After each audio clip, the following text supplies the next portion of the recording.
حضرت بلال حبشی.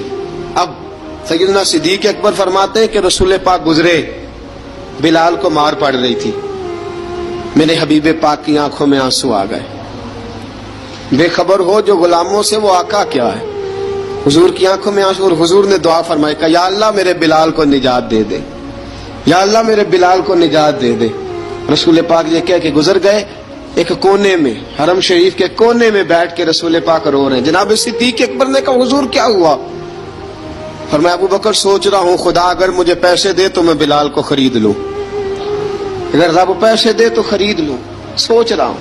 جناب ابو بکر صدیق گھر گئے، گھر جا کے حضرت عباس کو بھیجا، کہا امیہ میرا مخالف ہے، مجھ سے وہ بات نہیں کرے گا، آپ جائیے، آپ جا کے کہیے بلال کو بیچ ڈالے.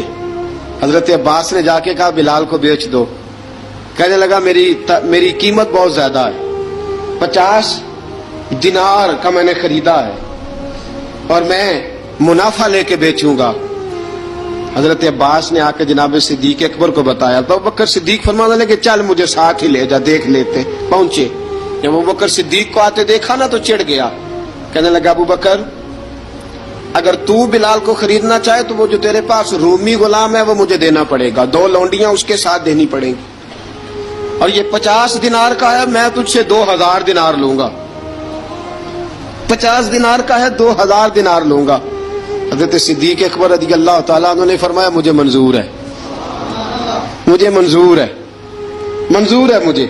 تو ابو بکر صدیق نے وہ تینوں غیر مسلم غلام لیے، 2000 دینار لیے. حضرت عباس نے بھی کلمہ نہیں پڑھا تھا. کہنے لگے ابو بکر تو کامیاب تاجر ہے، کیا کرنے لگے ہو؟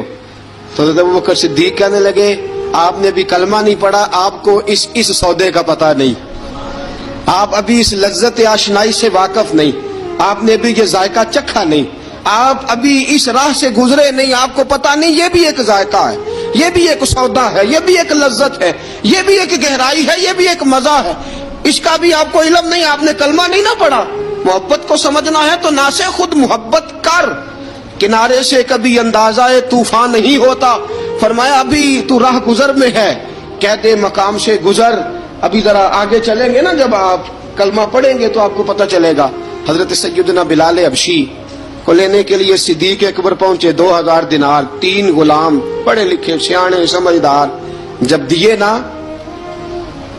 تو امیہ کھل کھلا کے ہنسا. کہنے لگا ابو بکر بڑے گھاٹے کا سودا کیا تو نے، ابو بکر تو نے بڑے گھاٹے کا سودا کیا ہے. یہ پڑھا لکھا مجھے دے کے جا رہا ہے اور یہ ان پڑھ تو لے کے جا رہا ہے، یہ خوبصورت رومی غلام دے کے جا رہا ہے اور یہ حبشی کالے رنگ کا تو لے کے جا رہا ہے، اور 50 دینار کا غلام 2000 دینار میں تو لے کے جا رہا ہے. اتنے گھاٹے کا سودا، اتنی بڑی نادانی. حضرت جناب سیدنا صدیق اکبر رضی اللہ تعالیٰ کہنے لگے امیہ تو کافر ہے، لیکن تو نے ابھی بھی پیسے تھوڑے مانگے ہیں، تو نے بلال کا رنگ دیکھا ہے، میں نے مصطفیٰ کے عشق کا رنگ دیکھا ہے.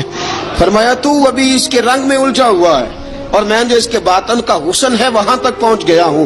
حضرت سیدنا بلال حبشی رضی اللہ تعالیٰ عنہ ساتھ کھڑے.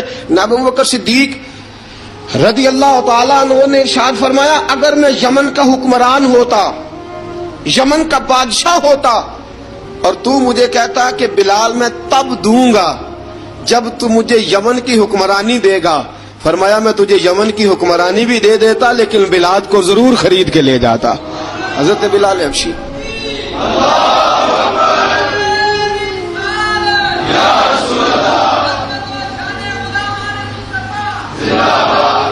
جناب سیدنا بلال حبشی.